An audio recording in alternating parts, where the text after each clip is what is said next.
전도서 4장 1절에서 6절입니다.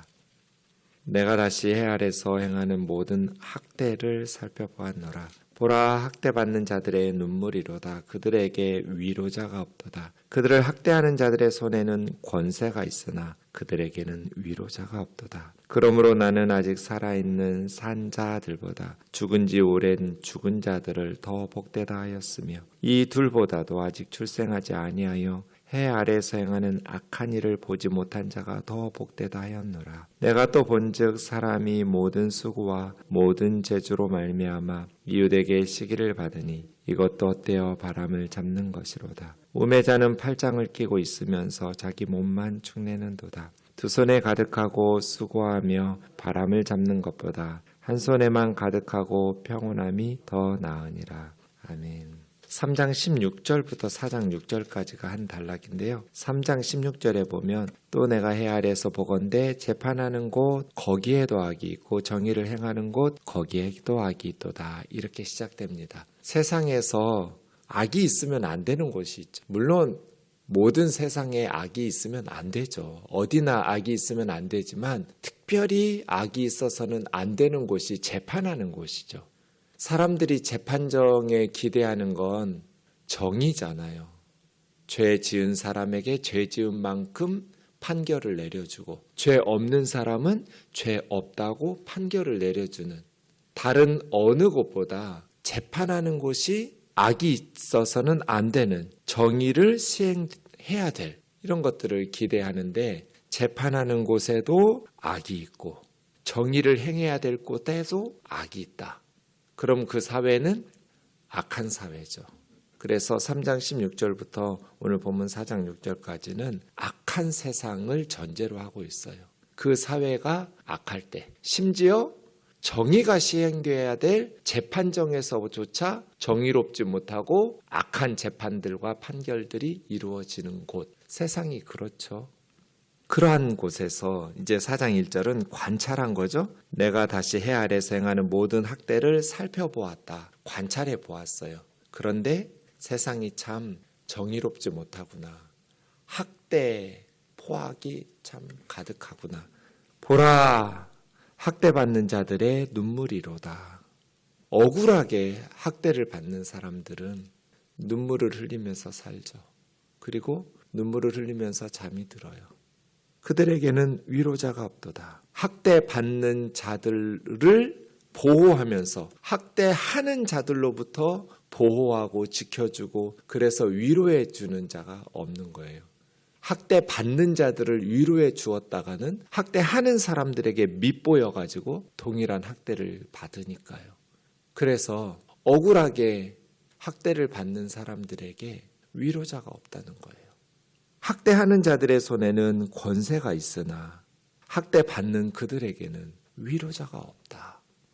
그러므로 나는 아직 살아있는 자들보다 죽은 지 오랜 죽은 자들이 더 복되다. 우리는 개똥밭에 굴러도 저승보다는 이승이 더 낫다. 그래도 살아있는 게 낫지 이렇게 생각하는데 학대가 가득한 사상, 가난하다고 학대받고 유전무죄, 무전유죄, 부모에 따라서 출신 지역에 따라서 여자로 태어나서 몸에 장애를 가지고 태어나서 여러 가지 이유로 부당하게 학대받으면서 사는 그 모습에 이 지혜자는 너무 역겨운 거예요. 학대하는 이 악한 세상이 너무나 역겨워서 사는 사람들보다 죽은 자가 더 복되다. 아니, 두 사람보다 출생하지 않는 자가 복되도다. 왜요? 그들은 해 아래에서 행하여지는 학대와 악한 일들을 보지 않을 테니까. 학대하고 학대받는 것을 보지 않는 아예 출생하지 않는 사람이 가장 복되다. 저렇게 사느니 태어나지 않는 게 낫지. 우리 역사를 보면 눈물이 나서 역사책을 읽을 수가 없어요. 우리나라는 극소수의 기득권을 가진 양반들의, 그것도 남자들 중심의 양반들 중에서도 권력을 가진 대다수의 백성들은 짐승만도 못한. 그럼 왜 살아요? 차라리 태어나지 않는 그런 억울한 학대를 보지 않을 테니까. 그 이야기 하는 거예요. 전도자가 죽음 예찬론자는 아니에요. 그런데 학대받는 세상에서 정의가 시행되어야 될 재판정에서조차 불의를 행하고 악이 서슴지 않고 자행되고 있는 그런 세상에서 살아야 되는 것이 너무나 힘든 거예요. 그걸 보아야 되는 그것이 너무나 고통스러운 거죠. 학대받는 이 어그러진 세상이. 그럼 이런 학대가 왜 일어날까요? 본질적인 원인은 뭘까요? 4절이죠. 내가 또 본즉 사람의 모든 수고와 모든 재주로 말미암아 이웃에게 시기를 받으니 이것도 어때요? 바람을 잡는 것이로다. 시기 질투 때문이에요. 시기심이 가지면 어떻게 해요? 경쟁에서 이기고 싶잖아요. 우리 속에서 다른 사람의 수고와 재주로 얻은 어떤 그 사람의 업적이나 사는 모습을 보면 시기심이 발동해요. 시기와 질투가. 그러다 보면 경쟁심이 부추겨져요. 그러다 보면 부당한 폭력이나 학대까지 자행하게 되죠. 시기심 때문에. 시기 질투 때문이에요. 시기심 때문에 경쟁이 유발돼요. 경쟁이 가열되면 이제 정당한 방식으로만 경쟁하는 것이 아니라 부당한 방식도 동원하고, 그래서 힘을 가지고 기득권을 가진 사람들이 연약한 사람들을 학대하고, 왜요? 더 많은 것들을 내가 가지려고. 그래서 하나님을 사랑하고 이웃을 사랑하라는 그러한 하나님의 계명이 학대와 폭력으로 이어지는 것이죠. 동물들 같으면 그냥 자기 배부르게 먹으면 사냥이 끝나죠. 동물들이 인간들처럼 시원한 굴 속에다가 먹을 것을 잔뜩 잡아가지고 저장해 놓기 시작하면 먹이 사슬이 깨질 거예요. 냉장고 같은 거 만들어 놓고 잔뜩 미래를 위해서 먹을 것까지 저장해 둬야지 하면서 사냥하면 초식 동물들은 씨가 마르겠죠. 동물들은 배부르면 끝이에요. 그런데 인간들은 자기 먹을 만큼 살 만큼 거기서 멈추지를 않아요. 가난한 사람이 먹어야 될 것까지 다 쟁여두려고 해요. 쌓아두려고 하죠. 그래서 얼마만큼 소유해야 나는 행복할까? 돈이 얼마만큼 많아야 행복할까? 옆에 있는 사람보다 조금만 더 많으면 돼요. 내가 아무리 가진 게 많아도 나보다 더 많이 가진 사람이 있으면 경쟁이 시작되고 시기 질투가 시작되고 내가 더 많이 가지려고. 예전에 비해서 우리는 얼마나 많은 것을 가졌어요. 저희 세대가 그런 것 같아요. 제가 386 마지막 세대인데 이제 586이죠. 69년생이니까 60년대 마지막 생 88학번 또래의 그런 마지막 세대인데 저희 세대는 진짜 거의 모든 걸 경험한 것 같아요. 우리나라에 정말 가난했던 시절도 경험하고 그 다음에 30여 년 만에 한강의 기적을 이루고 이렇게 잘 살게 된 그런 것들까지를 골고루 다 경험한 세대잖아요. 저희 세대들이. 어렸을 때 생각해 보면 정말 우리나라 가난했죠. 아침에 잘 살아보자 잘 살아보자 그런 노래 들으면서 눈 뜨고 일어났잖아요. 동네마다 틀어줘가지고 새마을 운동. 그런데 지금은요 얼마나 풍요로워졌어요. 그러면 우리가 정말 이제는 행복하게 진짜 하나님께서 베푸신 은혜가 참 크다 감사하면서 그렇게 살아요? 아니면 늘 뭔가 부족해서 조금 더 하면서 그렇게 돈에 안달난 사람처럼 뭔가 결핍증 환자처럼 그렇게 살고 있지는 않나요? 예전에 비해서 이렇게 많은 것들을 누리고 풍요로운 세상에 살고 있음에도 불구하고 성경에서는 자족하는 것, 범사에 자족하는 것이 있으면 경건에 큰 유익이 있다.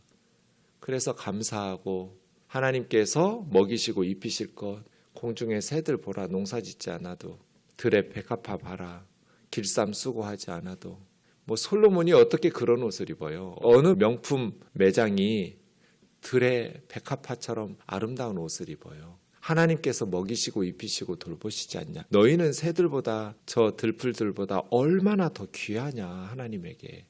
염려하지 말라고. 그런데도 우리는 믿음이 없으니까 하나님을 신뢰하지 못하니까 불안해하고 또 옆에 있는 사람들 시기 질투하면서 경쟁을 부추기고 그 경쟁이 가열되면서 학대가 일어나는 거잖아요. 전도자가 왜 이 세상에 이러한 포악한 학대가 멈추지 않는가? 시기 때문이다. 그러면 이제 5절, 6절 마지막 부분은 세 부류의 사람이 발생해요. 경쟁이 과열된 세상에서 첫 번째 사람, 어리석은 사람은 팔짱을 끼고 있으면서 자기 몸만 축내는도다. 경쟁을 포기한 사람이죠. 팔짱 끼고 있는 사람. 그래서 게으른 우매자가 되죠. 어차피 나는 뭐 하면서 경쟁 포기. 일하는 걸 포기하는 사람, 팔짱 끼고 있는 사람. 두 번째 사람은 6절이죠. 두 손에 가득하고 수고하며 바람을 잡는 사람. 두 손에 가득하다라는 것은 일하는 게 두 손에 가득하니까 일 중독자예요. 쉼 없이 일하는 사람. 한 손도 놀리지 않는 사람. 일 중독자예요. 세 번째 사람, 한 손에만 가득하고 평온한 사람.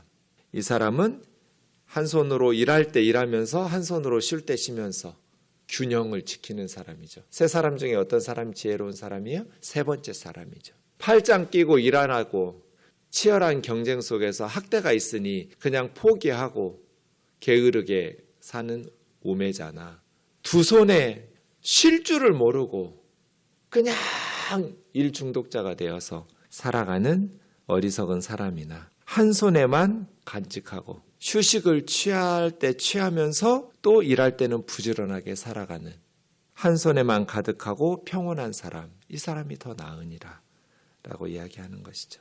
사람들이 시기심이 가득해서 멈추지를 않아요. 물질은 다다익선이 아니에요.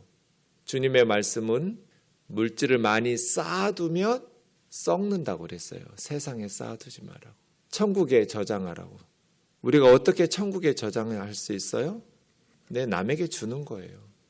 그게 천국에다가 천국에다가 우리가 어떻게 우리의 재물을 쌓아두겠어요? 남에게 주는 것, 어려운 사람을 돕는 것, 복음을 전하기 위해서 선교하고 교회에다가 꼭 헌금하는 게 천국에 재물 쌓는 거 아니에요. 교회에다가만 헌금하는 게 아니라 물론 교회에다가 헌금하는 것, 근데 교회가 여기는 하나 전제가 있어요. 교회가 그 물질을 바르게 사용한다면 천국에 쌓는 재물 되겠죠. 헌금이. 근데 교회에다가 열심히 성도들이 헌금하는데 교회에서 이 헌금을 제대로 사용을 안 해요. 교회를 위해서 계속 재정을 쌓아두고 그냥 교회에서 자기들끼리 모여가지고 허랑방탕은 아니겠지만 어쨌든 먹고 마시고 자기들을 위해서 그런 것들이 어떻게 천국에다가 재물 쌓는 거라고 말할 수 있겠어요? 그러니까 헌금하는 것이 천국에 재물 쌓는 것이 되려면 교회가 그 헌금을 바르게 사용해야 돼요. 이것은 똑같아요. 교회도 자기들을 위해서는 아끼고 이웃을 위해서 복음 전파와 구제와 선교와 교육과 이러한 일들을 위해서 풍성할 때 천국에 쌓는 것이 되겠죠. 교회에다가 헌금하는 것뿐 아니라 우리가 어려운 이웃들에게 또 어려운 우리 친지들, 주위 사람들 돌보면서 그게 천국에다가 재물을 쌓는 것이죠. 시기 질투가 많아가지고 그래서 세상의 부자는 많은 걸 소유한 사람을 부자라고 그래요. 세상은. 그런데 성경은 많은 사람에게 베푼 사람을 부자라고 그래요.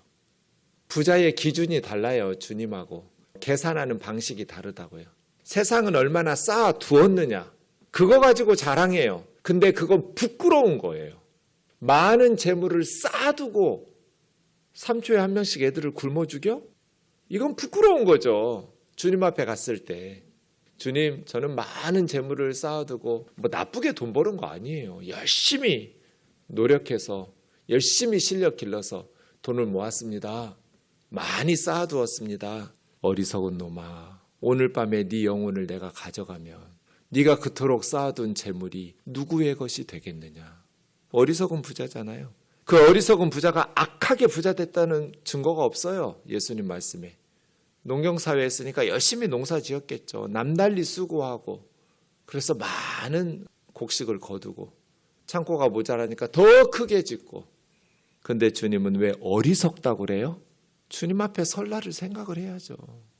세상은 남들보다 더 많이 소유한 사람을 부자라고 하지만 많은 재물을 쌓아두고 주님 앞에 가는 건 어리석은 부자죠. 부끄러운 일이죠. 그거 부러워할 일이 아니에요. 비싼 음식 먹고 비싼 옷 사입고 세상 사람들은 그게 전부니까 세상이 해 아래서 사니까. 그런데 예수 믿는 사람들이 비싼 옷 입고 비싼 차, 물론 이제 사업이나 필요에 의해서 비싼 차가 필요한 분들이 있어요. 비싼 뭐 이런 것들, 명품, 이거 부끄러운 거 아니에요? 왜 부끄러워해야 할 거를 자랑하고 다니는지 모르겠어요. 교회에서 제대로 안 가르치니까요. 성경의 부자는 마음을 다스려라. 그래서 한 손으로만 일해라. 쉴 때 쉬고 휴식을 누릴 때 누리면서 하나님이 주신 삶을 그냥 시기 질투나 욕심 때문에 경쟁심 때문에 거기에 지나쳐서 남의 것을 착취하고 억압하고 세상의 죄의 방식에 타협하고 학대에 동참해가면서 부정부패에 연루돼가지고 그렇게 살지 말아라. 살다 보면 어려울 때도 있고 풍부할 때도 있고 모든 일에 자족하는 법을 습득해서 풍부할 때는 더 많은 베푸는 삶을, 어렵고 힘들 때는 더 절약하고 아끼면서 견뎌내는 삶을, 일체의 비결을 습득하라고 빌립보서 4장에서 우리에게 가르쳐 주시잖아요. 이 세상은 시기가 가득하고 그래서 경쟁이 치열하고 그러다 보니 악이 행하여지고 학대와 포악이 가득하지만 마음을 다스려라. 자기 일을 즐겨가면서 쉴 때 쉬고 일할 때 열심히 일하면서 팔짱 끼고 있지도 말고 두 손으로 일을 잡지도 말고 한 손으로 하나님 신뢰하면서 지혜롭게 살아가는, 그래서 더불어 함께 살아가고 사랑을 실천하며 살아가는 저와 여러분 되기를 주의 이름으로 축원합니다. 기도하겠습니다. 사랑하는 하나님, 포악이 가득한 세상은 사는 자보다 죽은 자가 더 복되고 이 둘보다 태어나지 않은 자가 더 복되다고 말할 것입니다. 우리 사회가 복음이 전파된 지 140여 년이 흘렀습니다. 이제 지역마다 십자가가 높이 세워지고 교회들이 있습니다. 세상의 소금이 되고 빛이 되는 것, 그것은 예수님의 말씀대로 순종하며 살아가는 것이고, 예수님의 말씀은 이웃을 내 몸처럼 사랑하고 내가 너희를 사랑한 것 같이 너희도 서로 사랑하라는 것이었습니다. 이웃을 사랑하려면 마음이 건강해져야 됩니다. 하나님을 신뢰하고 굳센 믿음을 가지고 이 세상, 이 세대를 본받지 않아야 됩니다. 마음이 새로워져야 됩니다. 그래서 우리에게 주신 삶을 기쁘고 감사함으로 건강한 마음으로 살아내야 됩니다. 옆에 있는 동종업자들보다 경쟁에서 이겨먹고 꼭 내가 더 많은 것을 소유하고 가져야만 행복하지 않은 우리의 인생의 평가를 세상에 맡기지 않게 하여 주옵소서. 세상이 성공했다 하면 성공한 줄 알고 세상이 실패했다 하면 실패한 줄 아는 어리석은 인생 살지 말게 하여 주옵소서. 하나님의 평가를 하나님 앞에 섰을 때 잘했다고 칭찬받도록 주님 우리 마음을 다스리시옵소서. 예수님의 이름으로 기도하옵나이다. 아멘.